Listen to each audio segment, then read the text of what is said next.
क्यों तुलसीदास द्वारा रात में लिखी हनुमान चालीसा सुबह मिट जाती थी? आखिर कैसे पूरी हुई हनुमान चालीसा? हनुमान चालीसा 40 छंदों का एक संग्रह है, जिसे पढ़ना बेहद प्रभावशाली माना जाता है। इसलिए अकी लोग हनुमान चालीसा रोजाना पूरी भक्ति के साथ पढ़ते हैं। लेकिन जब इसे तुलसीदास ने लिखा था, तो उनके साथ कुछ अनोखी घटना होती थी। क्या है पूरा किस्सा? चलिए जानते हैं। दरअसल जब तुलसीदास हनुमान चालीसा लिखते थे, तो वे लिखे हुए पत्रों को रात के समय संभाल कर रख देते थे। लेकिन जब सुबह उठकर देखते थे, तो रात में उन्होंने जो कुछ भी लिखा होता था, वो सब मिटा हुआ होता था। कई दिनों के प्रयास के बाद भी रोज का परिणाम वही था। इसलिए तुलसीदास जी ने हनुमान जी की आराधना की। हनुमान जी प्रकट हुए, तो तुलसीदास ने उनसे पूछा कि मैं हनुमान चालीसा लिखता हूं, तो वो रातों रात क्यों मिट जाता है?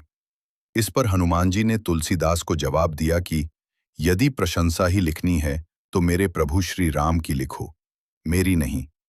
फिर तुलसीदास ने हनुमान जी को पहली चौपाई सुनाई, जो उन्होंने अयोध्या कांड की शुरुआत में हनुमान चालीसा को शुरू करते हुए लिखा था।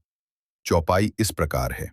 श्री गुरु चरण सरोज रज, निज मन मुकुरु सुधार, वरुणों रघुबर बिमल जसु, जो सुखु फलचार।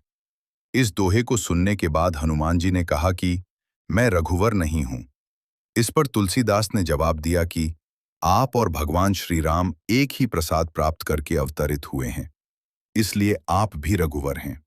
उन्होंने हनुमान जी को याद दिलाते हुए वो किस्सा सुनाया, जिसमें ब्रह्मालोक में सुवर्चला नाम की एक अप्सरा रहती थी, जो कभी ब्रह्मा पर मोहित हो गई थी और क्रोधित होकर ब्रह्मा ने उसे गिद्ध होने का श्राप दे दिया था।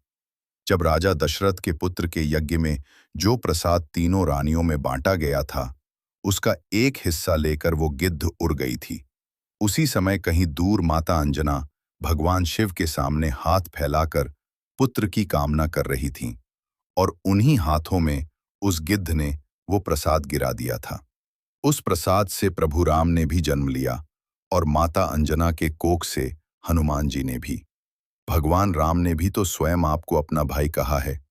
उसी कारण तो मैंने ये चौपाई लिखी है। अगर वीडियो पसंद आई हो तो इसे लाइक और सब्सक्राइब जरूर करें।